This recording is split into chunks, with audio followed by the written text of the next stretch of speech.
Hey everybody, Tekking101 here, and in today's video we are discussing the space where I put something related to the video, whether it be a Tonkobon or pop figurine, is now currently unoccupied. Oh wait, no, it's in my pocket. I was freaking out there for a second. If there's nothing in this space over here, I have no idea what I'm talking about. You have no idea what I'm talking about. The whole video just falls apart, alright? Just hold on a second, it's in my shorts. We have a tiny teacup. That's not the point of the video. I have deep pockets. We have a Hufflepuff pin, which, Pottermore, it's a Hufflepuff. It's okay. I have a green crayon. I have, a Pikmin, and a Pysanka egg. These are from the old country. And, I got it. Okay, right here. This very delicate piece of machinery. This is a golden Den mushi. Alright? Now, we're gonna be extraordinarily cautious, because if you just happen to gently press this button at the very top of it right here... Okay. Guys, no. It's okay. It's fine. I'm sure nothing's... Okay, there's gotta be, what do I do? I didn't mean to press it, it was right here, why would... Okay, just, everybody stop, just calm down, alright? Just quit freaking out. There's gotta be, like, an 800 number on this thing I could go... Oh, wait, no, there is, right here. In case of emergency, dial. Okay, alright, let's figure this out here.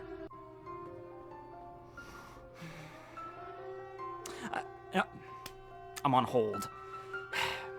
It's not like the world's coming to an end or anything. Oh, wait, it kind of... Oh, yeah, hi, how you doing? Yeah, my name is, Tekking. I talk about, girls with big boobs on the anime for a living. Yeah, anyway, yeah, so I recently acquired a golden Den mushi. Yeah, those. It's the one that, yeah, can react violently with the silver Den mushi and causes complete devastation and destruction to the local area, yeah. I accidentally pressed the button... Yeah, I know, it was my fault. Yeah, I'm aware. Yes, I know, thousands of lives because of me. I'm aware. Yeah, is there any way I could cancel before anything happens, or... Oh, there is. Oh, good. Okay, so there's an access panel. Alright, okay, so how exactly... Okay, hold on, let me get a Phillips head screwdriver.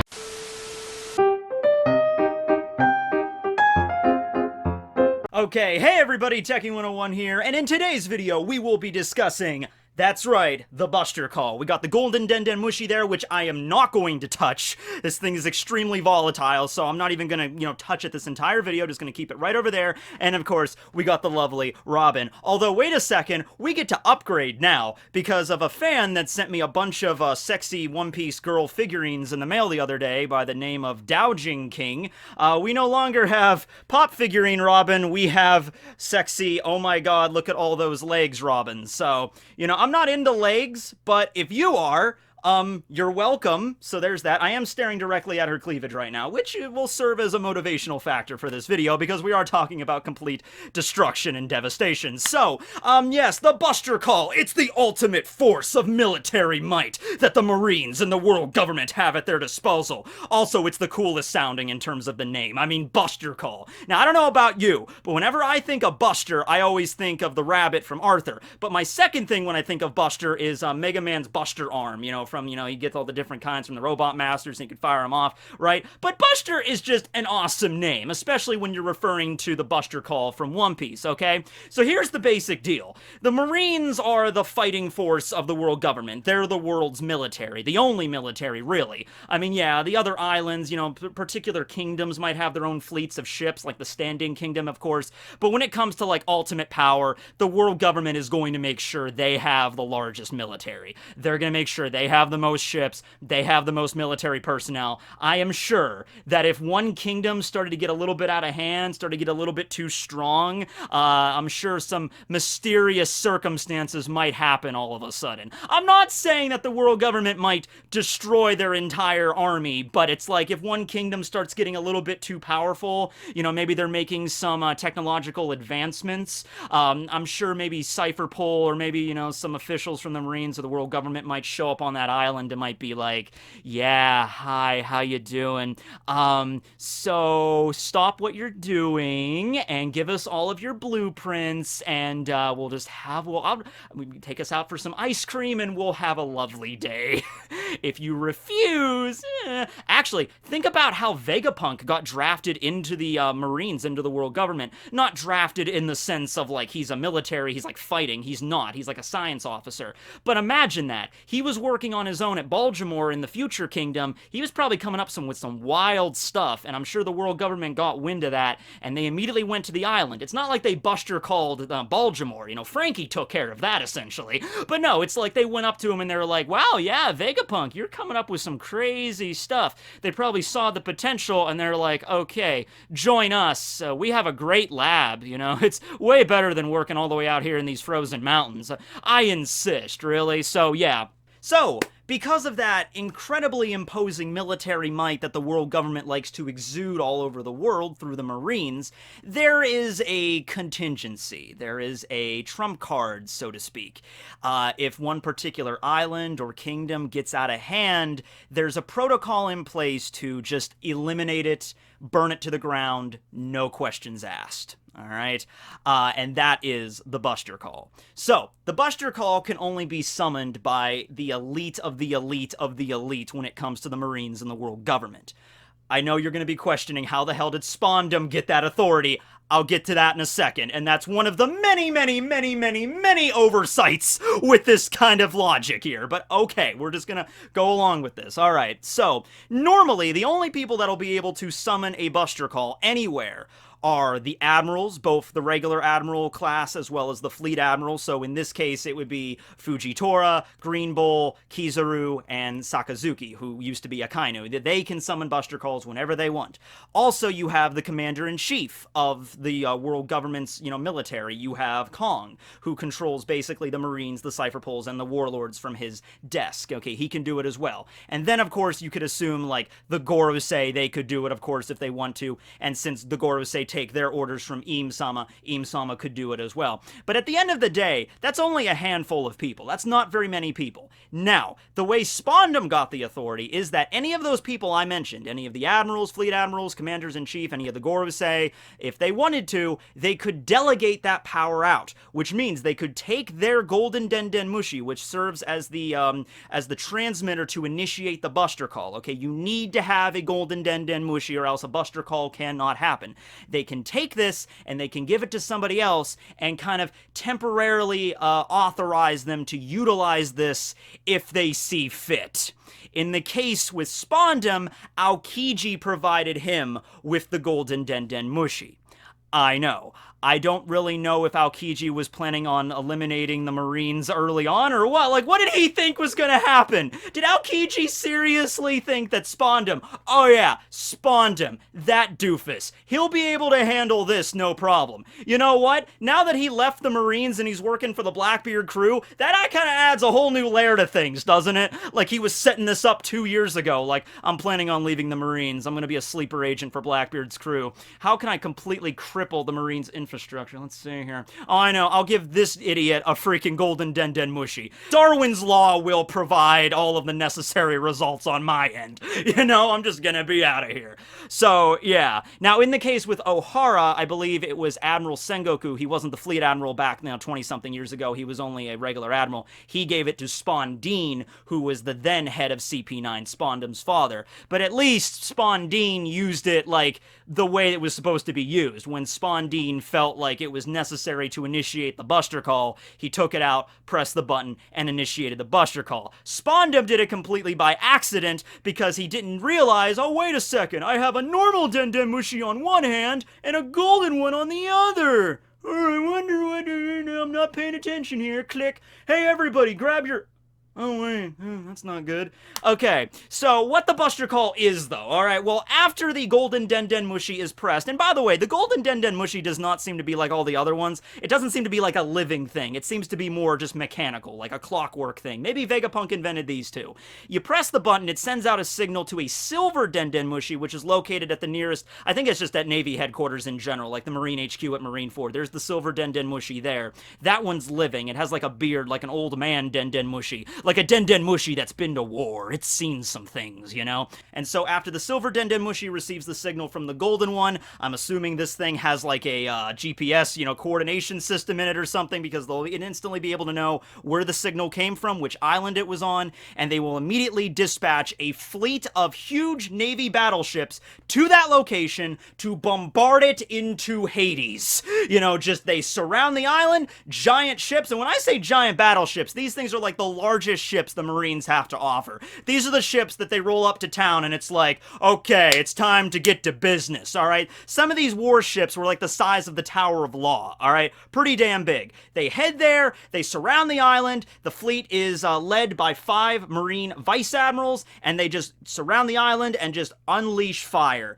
They do not ask questions, they do not care what's on the island, they don't second guess what they do, they just do it. That's what a Buster Call is. It's the ultimate kind of contingency. It's like when that button is pressed, it's over for wherever that island's on. There's no way you can rescind it. There's no way you can dial up a number or get on the regular Den Den Mushi. You're like, oh, no, we didn't mean that. No, it's not, no. The second you push the button, it's game over for whatever island you happen to be on at the time, okay?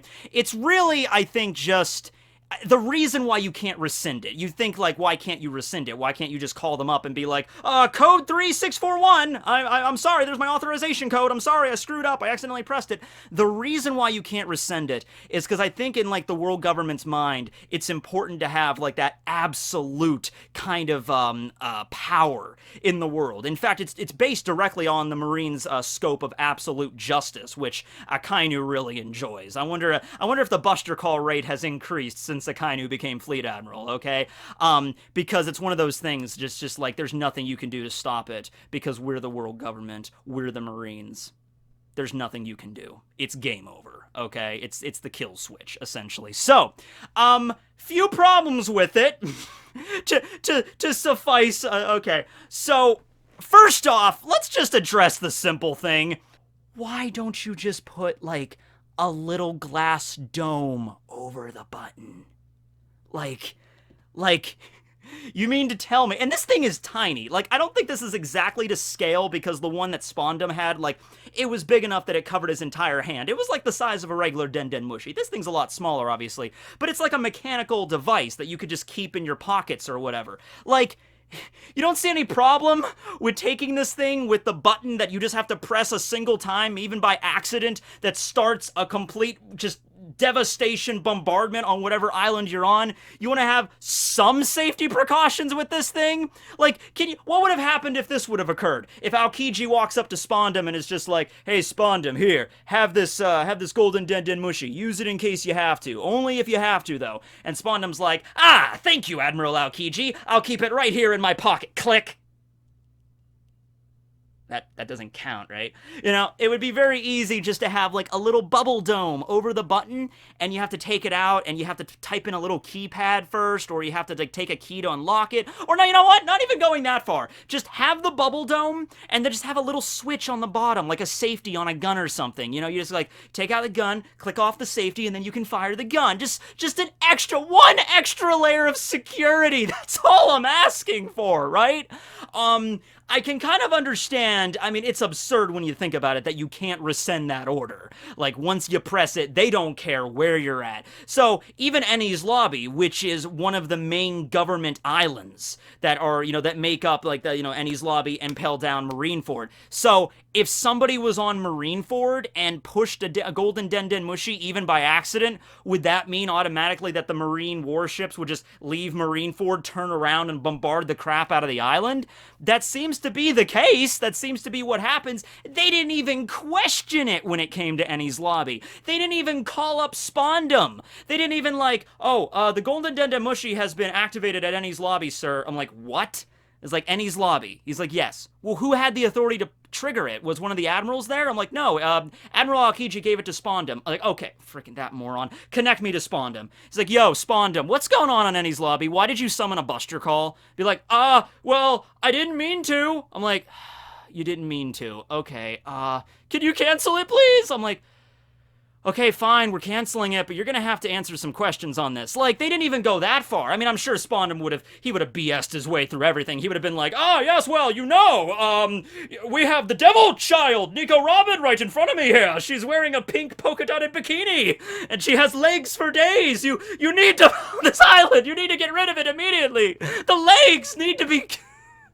But no, like, they didn't even check. They were just like, where's the activation at? It's like, Ennie's lobby. All right, we'll send the freaking fleet then. We need to eliminate it. They didn't even question it. They didn't even call the person that was activating it. They had no qualms about just obliterating one of their own islands. Now, to be fair, they can always rebuild. We see Ennie's lobby after the Buster call is over, when during the CP9 independent report, Blueno saves, like, in Lucci and Califon, everybody in his air door. And it really is a pretty bad situation. All the buildings are just rubble on the ground, but they're still solid ground. You could still build on it if you really wanted to. We didn't really see Ohara, I think, after it. It was just like the Tree of Knowledge falls down, everything was on fire. But I'm sure, like, the island itself might still be there. It's just all charred, and maybe after a Buster call is initiated, the world government kind of sets a quarantine around the island, like you're not allowed there anymore. As for what the world government, like, uses as an excuse whenever one of these happens, we've only seen two in the story so far. We've seen Ohara, and we saw Ennie's lobby. But whenever these do occur, the world government's pretty good at covering their own asses. They're just like, oh yes, the complete devastation of Ohara all of a sudden. Yes, well, the devil child Nico Robin was there, and the Marines valiantly went to vanquish, her evil from the world, because if, she got her hands on the poneglyph, she could awaken the ancient weapons, and she is the most horrible individual possible. She's out there in the world trying to find these weapons, So they'll always figure out some way to spin it. The Buster Call protocol itself is not wildly known to people in the world, mostly because it's like a sort of like, there's not a lot of witnesses left except the Marines afterwards. I want you to keep in mind, like, when the one went down against Ohara, all the civilians on that island were and during Ennie's lobby, there were government officials there that also went like, we're talking like over 1,000 people, that just got gone because of that, like that's like people that work on the government payroll. They didn't even question it. They just did it. All right. When it comes to the fleet itself, even that is rather ruthless to their own, because if, let's say, one of the criminals managed to get on board one of the Buster Call ships and tried to stop it by force, or try to, like, commandeer a vessel, like, let's say, there's usually, I think for Ohara it was 10 battleships. I think it's 10 is the standard. There might be more. I guess it depends on the island size. If it's, like, a really, really big island, they might dispatch way more warships in order to make sure it's completely, destroyed. But in the case with Ennie's lobby, they send a fleet of ships, and if somebody gets on the ship, that one ship will immediately be bombarded by the other ships. They don't screw around with this crap. It's just like, ship number 4 has been compromised by an enemy soldier. Okay. And then just eliminate it that way. So, as you could probably imagine, if you manage to witness not just one Buster Call, but 2 in your lifetime, it would be rather a traumatic experience, as with the case of Robin. You gotta figure this. Robin, at the age of 8, witnessed her island burn down, witnessed the Marines, who were supposed to be the good guys, keep in mind. The civilians in the One Piece world, they look to the Marines as like a sign of, like, hope. They're the ones going out there defeating all the pirates and stuff, and all of a sudden, this little girl is witnessing them arrive on her island and destroy everything she knows holds and dear. Also, by the way, fun fact is that Jaguar D. Saul was originally supposed to be one of the members of the Buster Call that attacked Ohara, but, he got, off his ship and he washed ashore at Ohara and he befriended Robin and everything, so they had to have somebody replace him. The people, we don't know 3 of them that attacked Ohara. We know Sakazuki and Aokiji back when they were just vice admirals. I guess he was just Kuzan back then. They were the ones that participated. There were 3 other vice admirals. The ones that attacked Ennie's lobby, I know Momonga and Strawberry were part of it. There were a few others I don't know, but I know Momonga and Strawberry were there. I think that was actually their first introductions in the manga. That was the first time we got to see Momonga and everybody during the Buster Call at Ennie's lobby, right? So, yeah, they show up and they bombard it, just kind of empty their artillery onto the island, and they just like, okay, mission accomplished, I guess. It's like, okay, is it on fire? Like, oh yeah, it's on fire. Can you make it more on fire? Yeah, hold it. He looks over to his men, like Strawberry turns around. He's like, Men, do we have any more? Oh, we do? Okay, yeah, we can get it more on fire. So just keep launching, and that's all right. We're out of ammo. Everything's good. All right, let's turn around and get out of here.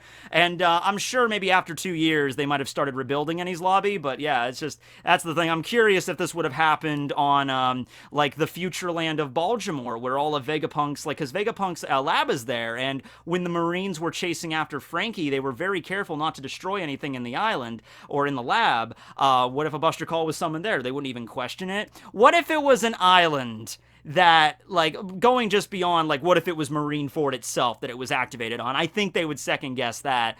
What if it was one of the islands that had something that the world government wanted? What if it was one of the island? Now, you could always say, like, if it was Raftel and ooh, actually, I just thought of something. What happens if a Buster Call does happen at Raftel? Kind of like the world government, like, well, if we can't have the One Piece, then nobody's having the One Piece. And it's just like summon a Buster Call, obliterate the island, you know? That could be a possibility. But no, what if an ancient weapon was on the island? You might say, it's like, oh, okay, well, the world government, you know, might send a Buster Call to eliminate that ancient weapon like Pluton to make sure nobody else gets it. But I think the world government kind of wants it. That's the whole reason they sent, you know, CP9 undercover at Water 7 to get their hands on the blueprints for the damn thing. So it probably wouldn't be their first foot forward. Like, we found out which island Pluton's on. All right, immediately send a Buster Call, you know, to just make sure nobody gets it. They would try to acquire it first. But yeah, if it was looking like they wouldn't be able to retrieve it, or if another party like a Yonko, like Blackbeard, would get his hands on it first, then I could see somebody pulling this thing out and being like, okay, nope, you're not getting it, click, and then seeing what happens after that. I do believe we're going to get to see one more Buster Call in the story. In fact, I think it was hinted that in the upcoming movie Stampede, we're actually going to get a Buster Call. I think it was actually mentioned in one of the trailers as like a quick scene, like, oh, he's going to summon a Buster Call. So we might actually see that in the upcoming film Stampede. So look forward to that, I guess, or I guess not look forward to that. Who wants to look forward to a Buster Call? You know, certainly not Robin. Robin had to live through it twice. Both times she managed to get out alive, which is a positive. All the Straw Hats managed to get out alive at Enies Lobby, but there were a lot of, like, you know, there were soldiers for the government, but like their families lived on that island too, you know. I'm sure some people evacuated, but I'm sure not. The island was surrounded by a giant chasm and waterfall. I don't think they'd be able to just escape, you know, willy-nilly. There was the sea train, I guess, but there were definitely some major losses at that island, you know, like, yeah. But anyway, yeah. Now, how could it be influenced into the story later on? It would make a good backdrop. It made a good backdrop in Enies Lobby, sort of a good timing element. Like, we need to get off the island before it's completely destroyed, you know? We have to hurry up and get out of here, everybody! You know, get on the merry! So we could have this again, like the Straw Hats arrive at an island. Oh, what if it happens on Wano? That would be insane. I wouldn't want it to happen on Wano, because I don't want Wano to be destroyed. But if you'd figure anywhere that would have happened, it would happen there, because Wano is not affiliated with the world government, and their relationships with it are kind of shaky. We saw how Orochi was talking to CP Ija0, how, you know, Orochi was just really up in their faces, and like, I want Vegapunk, I don't care about anything else, Pachui, I am Lord Orochi, you know. So, you know, the world government, if they have a government official there, like when we saw CP Ija0, they might also have authority to do this too. They might have had, you know, received authority from one of the admirals. They push one of those buttons, they eliminate Wano, they're unaffiliated with the world government anyway, they would get rid of a really strong fighting force that might be able to be used against them at some point. I'm not saying it would be fulfilled, you know, maybe Kaido's forces or the Straw Hats might be able to fight back against such a disaster, but it would make sense why they would maybe initiate one on that island, because it's just like, okay, this is going back to the whole thing earlier, like a kingdom getting a little bit too strong for its own good in the world government's eyes, and like they need to be dealt with. Now, if it's a kingdom that the world government's allied with, that's not that big of a deal, because they kind of get to decide what the kingdom does, like ultimately, because a lot of people, I think the kings and the queens of the islands are aware of the Buster Call. They know the terror that it brings, and that's kind of like the ultimate sword of Damocles that the world government has over these islands. Do what we say, give us what we want, or, you know, your choice. It's more of an ultimatum, I guess, but your choice. So yeah. But yeah, I think it would be useful to have it again as a plot device, of course. I'm glad Oda doesn't overuse it, of course. I'm glad, like, not every single arc that involves the Marines would be like, I'm gonna call a Buster Call now! And by the way, don't think that just because the Straw Hats managed to escape it the first time, that it's any less terrifying. The Straw Hats didn't manage to defeat the Buster Call. They didn't manage to save Enies Lobby, alright? Not that the Straw Hats cared about Enies Lobby. It was a government island, of course. They're pirates. But it's like, you know, if the Straw Hats are on an island and like let's up the fleet numbers. Let's say a fleet of 50 or 100 battleships showed up on the horizon and just started bombarding the crap out of the place without even asking questions. Straw Hats are strong, but they're not going to be able to stop all of that. All right, they're just not going to be able to use their magical shonen powers to, like, you know, take thousands of cannonballs and redirect them back. You know, that's just not how it goes. If this bombardment happened and if it wasn't a high enough, you know, if this bombardment happened and it was a strong enough fleet, then there's nothing they could do. But yeah, I hope you guys enjoyed the video. This will be Tekking101 signing out. I just realized putting this right next to you is probably very inconsiderate, Rob, and I'm just going to move this. Okay, now, probably not a big deal.